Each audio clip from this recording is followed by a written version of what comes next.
বাংলাদেশের আলোচিত একটি যুবক, বাঁশখালীর প্রত্যন্ত অঞ্চল সেই পুছুরির যুবক আশিরউদ্দিন, এই বাড়িতে সে ড্রোন নির্মাণ করেছেন এবং বিভিন্ন প্লেনের তিনি প্রজেক্ট নির্মাণ করেছেন। ইতিমধ্যে ড্রোন নির্মাণ করে সারা বাংলাদেশ নয় সারা বিশ্বের মধ্যে তাক লাগিয়ে দিয়েছেন। সেই খবর পেয়ে বিএনপির ভারপ্রাপ্ত চেয়ারম্যান তারেক রহমান নির্দেশ দিয়েছেন। আমরা বিএনপি পরিবার এখানে উপস্থিত হয়েছেন যে জাতীয়তাবাদী দলের প্রথম যুগ্ম মহাসচিব রুহুল কবির রিজভী, ব্যারিস্টার মীর হেলাল উদ্দিন সহ এবং আমরা বিএনপি পরিবারের নেতৃবৃন্দরা এখানে উপস্থিত হয়েছেন। তারা আশিরউদ্দিনের সাথে কথা বলেছেন এবং আশিরউদ্দিনকে তারা অনুদান দিয়েছেন যে না আশিরউদ্দিন ভবিষ্যতে হারিয়ে না যায়। বিএনপি যখন আগামীতে যখন রাষ্ট্রের দায়িত্ব নেবে তখন আশিরউদ্দিনের মতো যারা বাংলাদেশের প্রতিভাবান তাদেরকে তারা উৎসাহ দেবে। সে উৎসাহ দেওয়ার জন্য প্রত্যন্ত অঞ্চলে আজকে এখন উপস্থিত হয়েছেন। আপনারা দেখতে পাচ্ছেন, নিয়ে যাচ্ছি তাদের কাছে। বান্ডেল থাকলে প্রতি সেনমানিতে টাকা বাঁচবে। বিকাশ সেনমানি বান্ডেল কিনে জিতুন প্রতি লেনদেনে। আমরা একটি ভিন্ন ধর্মী এবং আমি বলবো যে একটি আবেগের অংশ হিসাবে আমরা এখানে এসেছি এবং এই সংগঠনটির নাম আমরা বিএনপি পরিবার। আমরা বিএনপি পরিবার নামে একটি সংগঠন, সেই সংগঠনের পক্ষ থেকে এসেছি। তবে আমরা সবাই এখানে বিএনপি করি, কিন্তু এখানে বিশেষভাবে আসার উদ্দেশ্য হচ্ছে একটি সংগঠনের মাধ্যমে, সেটা আমরা বিএনপি পরিবার। এটার প্রধান পৃষ্ঠপোষক আমাদের ভারপ্রাপ্ত চেয়ারম্যান, গণমানুষের নেতা, যিনি আওয়ামী ফ্যাসিবাদকে পতনের যিনি মূল কারিগর, আমরা সেই নেতা তারেক রহমানের পক্ষ থেকে এই সংগঠনটি গড়ে উঠেছে এবং তার পক্ষ থেকে আমরা এখানে এসেছি। আমরা আবেগের কথা বলেছি এই জন্য, একটি সংবাদ সুদূর টেমস নদীর ধারে জনাব তারেক রহমান তিনি অনলাইনে দেখেছেন যে বাংলাদেশের একটি ছেলে বাংলাদেশের প্রত্যন্ত অঞ্চলে সে একটি আবিষ্কার করেছে, সেটি হচ্ছে ড্রোন আবিষ্কার। বিশ্বে যেটি নানা দিক থেকেই অত্যন্ত কদর এবং এই আবিষ্কার এত অনুপ্রাণিত করেছে সারা জাতিকে এবং এই অনুপ্রেরণার অংশ হিসেবেই আমাদের ভারপ্রাপ্ত চেয়ারম্যান তিনি এতটাই অনুপ্রাণিত মুগ্ধ হয়েছেন যে আমরা আতিকুর রহমান, রুম্মন এবং মিথুনের নেতৃত্বে আমরা বিএনপি পরিবার, সেই পরিবার আমরা আপনাদের এই অঞ্চলে এসেছি এবং যে এই কৃতিত্বের দাবিদার আশিরউদ্দিন, যে মূল কারিগর, যে মূল আর্কিটেক্ট, এটি যিনি বানিয়েছেন, কলেজের ছাত্র, আমরা তার বাড়িতে এসেছি শুধু তার সাথে এবং পরিবারের লোকের সাথে দেখা করার জন্য।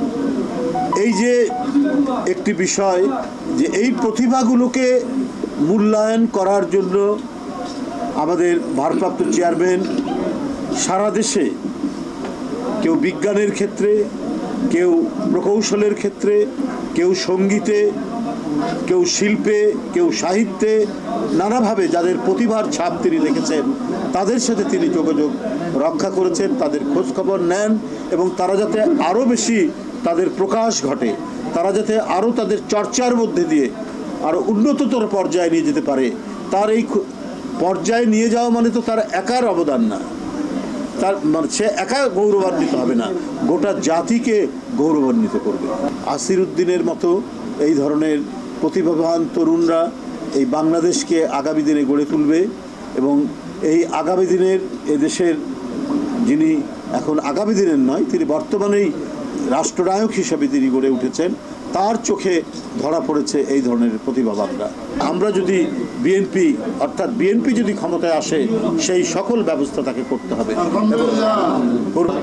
আমাদের এই আবিষ্কারকের সংবাদ যখন অনলাইন মিডিয়ায় পেয়েছেন, সঙ্গে সঙ্গে আমাদের আজকে যে প্রধান অতিথি আমাদের মান্যবর বড় ভাই রিজভী আহমেদকে জানিয়েছে, সঙ্গে সঙ্গে আমাকেও জানিয়েছে, ব্যারিস্টার হেলাল সহ সবাইকে জানানোর পরে আমরা ওর যাতে আগামী দিনের পথ সুগম হয় সেজন্য উনি যা যা করার আমাদেরকে দেখতে আসতে বলেছেন। এই জন্যই আমাদের আজকে আসা এবং ওর কাছে আমরা শুনবো ওর আর কি কি প্রয়োজন, কি আমরা ওর জন্য করলে ওর চলার পথ সুগম হবে এবং ও যেন আরো নতুন নতুন আবিষ্কার করতে পারে।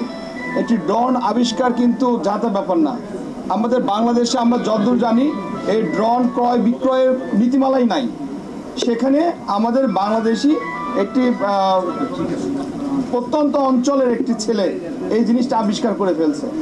তো এটা অনেক বড় ব্যাপার এবং তারেক রহমান বলেছেন উনি এসব আবিষ্কারকদের পাশে থাকবেন আগামীর ভবিষ্যৎ বাংলাদেশ গড়ার লক্ষ্যে।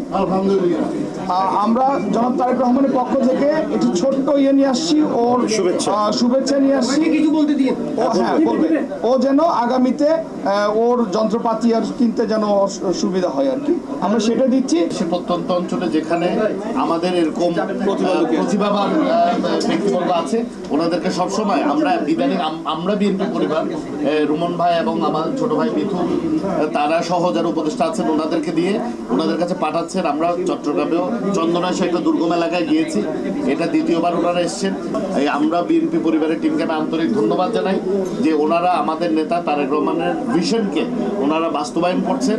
এবং একই সাথে আমি আসিফকে একদম অন্তঃস্থল থেকে বলতে পারি, শুধু আমরা নয়, এই বাঁশখালী যত নেতৃবৃন্দ আছেন এখানে উপস্থিত আছেন, দক্ষিণ জেলা বিএনপির আহ্বায়ক আছেন, সদস্য সচিব আছেন, এছাড়াও মানে যুগ্ম আহ্বায়করা আছেন, সদস্য আছেন, এর বাইরেও অনেক গণ্যমান্য এবং প্রভাবশালী বাঁশখালী নেতৃবৃন্দ আছেন। ওনারাও আপনাদের পাশে থাকবেন, আপনাদের কোনো চিন্তা করার কোনো প্রয়োজন নেই। এই দুর্গম এলাকায় ওনারা আমার কাছে আসছে আমাকে অনুপ্রাণিত করার জন্য, উৎসাহিত করার জন্য। আমি এটা দেখে আমি ভীষণ খুশি হয়েছি, কেননা ওনারা যেহেতু আমার এলাকার মধ্যে একটা দুর্গম এলাকার মধ্যে এবং যে পরিস্থিতির মধ্যে রয়েছি সেই পরিস্থিতিতে আমি একটা কাজ করে যাচ্ছি, সেটাকে ওনারা রেসপেক্ট করেছেন। সেটার উপর ভিত্তি করে আমি অনেক কৃতজ্ঞতা এবং জনাব তারেক স্যারকে আমি আমার আন্তরিক অন্তর্গভীর থেকে দোয়া এবং সালাম জানাচ্ছি। সামনের দিনে আসলে আমি ড্রোন প্রযুক্তি নিয়ে কাজ করি। ড্রোন প্রযুক্তি বিশ্বের উন্নতি প্রযুক্তি, আপনারা জানেন। বর্তমান যুগে কিন্তু ড্রোন ছাড়া কোনো সামরিক বাহিনীতে শক্তিমাত্রা উপার্জন করা যায় না। এখন ইসরায়েল এবং ইরান যুদ্ধের দিকে আপনারা লক্ষ্য করলে দেখবেন ইরান কোটি কোটি কিলোমিটার দূরে থেকে ইসরায়েলের সাথে প্রতিরোধ করতেছে ড্রোনের মাধ্যমে। তো সেক্ষেত্রে আমরা যদি আমাদের দেশে যদি কোনো প্রকার যুদ্ধ লাগে, ইন্ডিয়া হতে পারে, মায়ানমার হতে পারে, সেক্ষেত্রে তো এই ধরনের সামরিক অস্ত্রশস্ত্র ছাড়া হবে না, লাঠি ছুটা দিয়ে তো হবে না। তাই নিজ জায়গা থেকে আমাদের এ ধরনের উদ্যোগ নিতে হবে যে আমাদের দেশের মধ্যে থেকে কিছু করার, মানে সামরিক সক্ষমতা বাড়ার আর কি।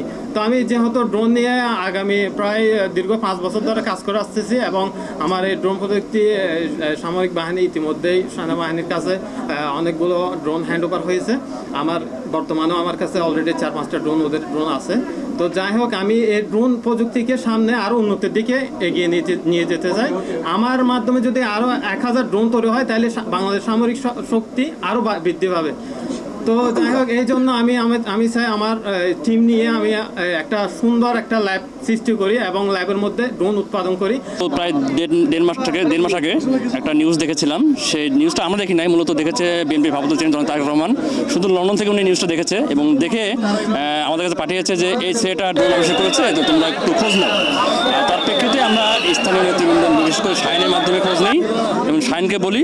সে তখন হচ্ছে যে এই বাসায় এসেছিলো এবং এসে বিষয়টা দেখে গেছে। পরে সেই তার রিপোর্টের ভিত্তিতে আমরা আজকে এসেছি এবং এই আশিরুদ্দিনের মতন যারা আছে, যারা প্রত্যন্ত গ্রাম অঞ্চলে যারা এইসব আবিষ্কার নিয়ে চিন্তা করে এবং আবিষ্কারের চেষ্টা করছে, তাদের পাশে দাঁড়ানোর মেন টার্গেট হচ্ছে তাদের পাশে দাঁড়াতে হবে। এবং ভারতের চেয়ারম্যানের নির্দেশ হচ্ছে যে যেসব প্রত্যন্ত গ্রাম অঞ্চলে যারা প্রতিভাবান ব্যক্তিগুলো আছে, যারা কিছু আবিষ্কার করতে চায়, তাদেরকে আরও উৎসাহ দিতে হবে। এই জন্য আমাদের আজকে এখানে আসা। এই প্রতিভা এটা আমার এলাকার সম্পদ হিসেবে দেখতেছি, রাষ্ট্রের সম্পদ হিসেবে দেখতেছি। আমি রাষ্ট্রের কাছে দাবি জানাবো তাকে শতভাগ শেল্টার দিয়ে সর্বদিক দিয়ে তাকে গড়ে তোলার জন্য। আমার এলাকার মধ্যে প্রত্যন্ত অঞ্চলে এরকম একজন বিজ্ঞানী জন্মগ্রহণ করবে, যিনি পুরা বিশ্বকে আলোড়ন করে একটা ড্রোন আবিষ্কার করে, যেখানে অন্যান্য এলাকার ছেলেরা, অন্যান্য দেশের ছেলেরা এগিয়ে যায়, সেখানে বাংলাদেশের ছেলেরা অনেক পিছিয়ে আছে। সেই জায়গায় আমাদের আশিস ভাই যে এগিয়ে গেছে, আমাদের এলাকার নামকেও সমুন্নত করছে। এই জন্য আমরা আন্তরিকভাবে ধন্যবাদ জানাই। এরকম জ্ঞানী গুণীর জন্য বাঁশখালীতে আরও জন্মগ্রহণ করে 16-18 বছর হইতে করতো, লেখাপড়া করতো। তারপরে সব সময় ব্যস্ত থাকতো, খুঁটিহাটি টাকা পয়সা আছে দিন লেগে হাজ করতো। আমি মা হিসেবে বালা মনে করি, কিন্তু বালা মনে করলে কি আর গ্রাম তো মানে খুব এটা গ্রাম সাইডে, আর এটা কোনো সুবিধা কোনো জায়গা নাই। আর কত কষ্ট হয় গইতে তে একজন একাকি গইতে খুব কষ্ট হয়। তারপরে কোনো সুযোগ সুবিধা নাই, ইয়ান যদি কষ্ট বেশি। তো কোনো সুযোগ সুবিধা যদি কি খনিকে যদি অনেকখানি বড় ধরনের লেবার অনেকখান সুযোগ সুবিধা করি পারে আর আরও আগুয়ে যাবে বলে আশা করি। ওর যে প্রযুক্তি সেটা কিন্তু দূরবর্তী স্থানে রিমোট কন্ট্রোল এবং হচ্ছে এখনকার যে যুগ সেটা কিন্তু মানে ন্যাশনাল সিকিউরিটির কথাও যদি আপনি চিন্তা করেন সেখানে কিন্তু রিমোট কন্ট্রোল এই ড্রোনের কিন্তু চাহিদা এবং প্রয়োজনীয়তা অনেক বেশি। বাংলাদেশের পার্সপেক্টিভে যদি বলেন যে এই যে ও যে পরিমাণ ড্রোনগুলো বানায় সেগুলা আপনার হচ্ছে ওয়েট ক্যারি করতে পারে, সেই ওয়েট ক্যারিটা যদি আমরা যদি আমরা সিকিউরিটির বা বাংলাদেশের সিকিউরিটির জন্য সেটা আমরা যদি ওকে ল্যাব করে দেওয়া হয় এবং ওর যদি সেই পরিমাণ সুযোগ সুবিধা দেওয়া হয়, দেখা যাচ্ছে বাংলাদেশ আর্মি বলেন বা বর্ডার গার্ড বলেন বা হচ্ছে পুলিশ বলেন, এই যে সিকিউরিটির জায়গাগুলোতে বাইরে থেকে আমদানি করার চেয়ে আমাদের এই নিজস্ব প্রযুক্তিতে এবং নিজস্ব মানুষ দ্বারা এই উৎপাদিত ড্রোনগুলো কিন্তু আমাদের বাংলাদেশের সিকিউরিটির জন্য ব্যবহার করা যাইতে পারে।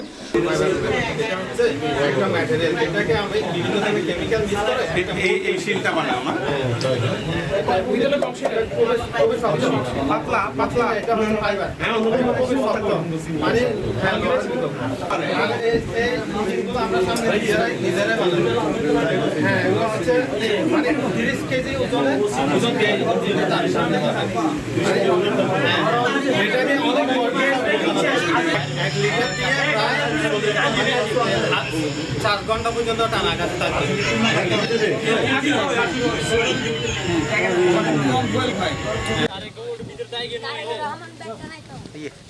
দাঁড়াও আমরা যাই আগে।